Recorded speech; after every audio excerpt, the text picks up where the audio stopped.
Dans les nombres complexes, comment calculer le module d'un quotient?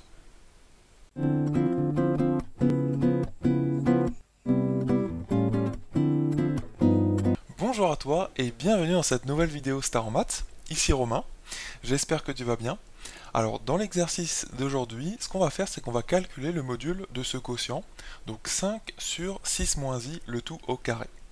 Alors, tu pourrais peut-être penser à la façon de faire suivante, c'est-à-dire, là tu as un carré, donc tu te dis je vais développer, et comme ça, peut-être ensuite je vais pouvoir obtenir le module, bon, en transformant encore un petit peu. Parce que si tu développes, ça va te donner donc 36 moins 12i plus i carré, bref, il va te rester du i en dessous, et bon, toi pour calculer le module, tu connais peut-être la formule à partir de la forme algébrique d'un nombre complexe. Donc dès que tu as a plus ib, eh bien le module de ça c'est une formule de cours, hein, c'est vraiment racine carrée, tu te souviens, de a2 plus b2.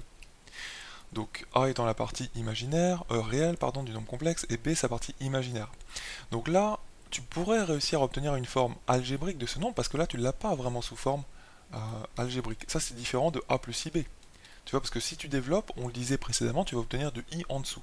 Donc après, on peut encore transformer le nombre pour en obtenir vraiment cette forme algébrique-là, enfin sa forme algébrique, en multipliant, tu te souviens, par le conjugué.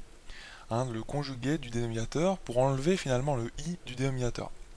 Donc c'est tout à fait possible de procéder comme ça, mais c'est peut-être un petit peu long, sachant que nous on veut vraiment le module de ce nombre. Hein, et une fois que tu obtiens la forme algébrique, après tu réappliques, enfin tu appliques cette formule-là. Donc c'est possible de faire comme ça, c'est vraiment la façon peut-être la plus naturelle à laquelle tu aurais pensé. Une autre façon de faire que je souhaite te présenter ici, c'est que tu pars du module, donc tu écris les barres, hein. Quand il y a les barres, tu dis vraiment module du nombre qui est à l'intérieur, il faut le dire comme ça. Donc module de 5 sur 6 moins i, ceci au carré. Voilà.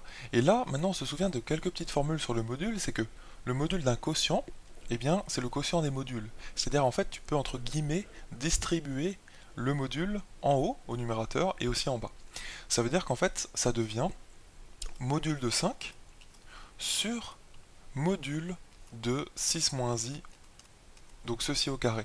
Donc ça, je rappelle la petite formule, c'est que, vraiment, hein, le module d'un quotient, hop, je vais la rappeler en noir même, donc ça va donner tout simplement module de z1, un premier nombre sur z2, donc z2 il faut qu'il soit différent de 0 hein, pour considérer que ce quotient existe, c'est tout simplement, et ça se prouve, hein, c'est relativement facile à prouver ce genre de choses, quand tu écris z1 et z2 sous leur forme algébrique, c'est vraiment prouvable, donc ça fait module de z1 sur module de z2, voilà.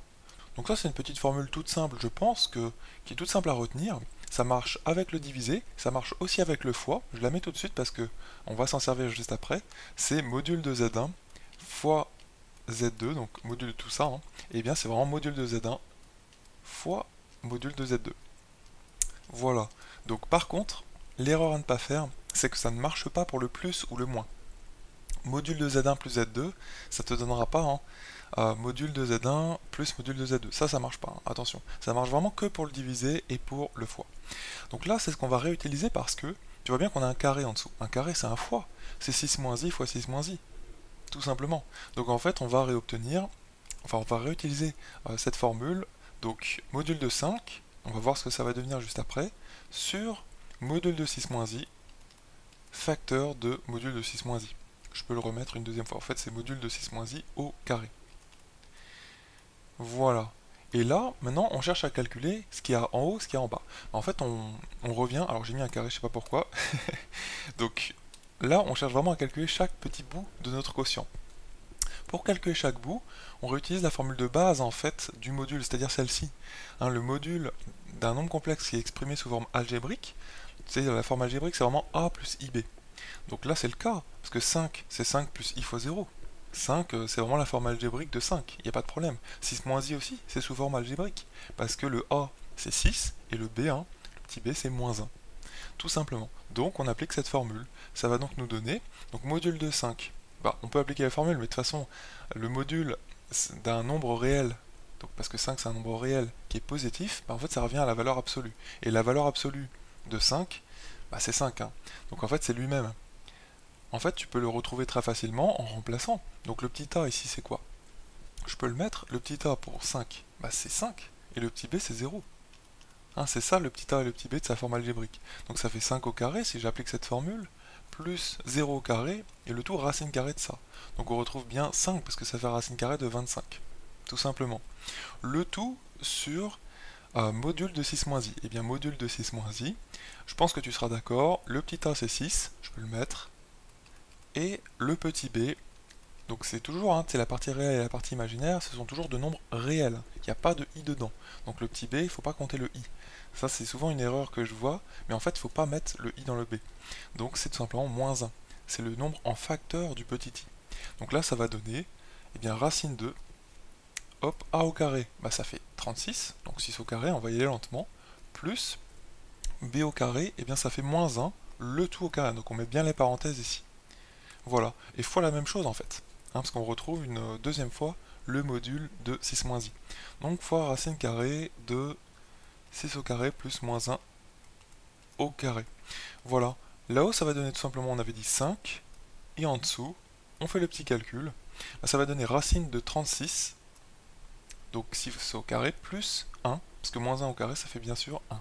Donc ça fait racine de 37, et comme on le retrouve une deuxième fois, donc fois racine de 36. Et ça y est, donc on va obtenir 5 sur 37, parce que racine carrée de 37 au carré, ça fait 37. Voilà, donc tu vois, je pense que tu pressens aussi que, comme moi, c'est plus rapide cette façon de faire que celle qu'on présentait à l'oral au tout début, c'est-à-dire transformer d'abord ce nombre-là sous forme algébrique pour ensuite utiliser cette formule pour calculer son module. C'est possible de faire comme ça, mais c'est un peu long. C'est pour ça que je voulais te présenter une deuxième façon de faire. Donc n'hésite pas à utiliser ces petites formules.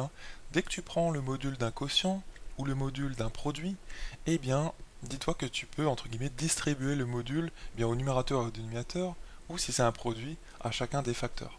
Entre guillemets, distribuer. Voilà, donc j'espère que tu auras bien compris ce petit exercice et que tu sauras surtout, c'est surtout ça, réutiliser par toi-même ces formules dans tes prochains exercices. Et je te dis à la prochaine dans une autre vidéo pour de nouvelles aventures.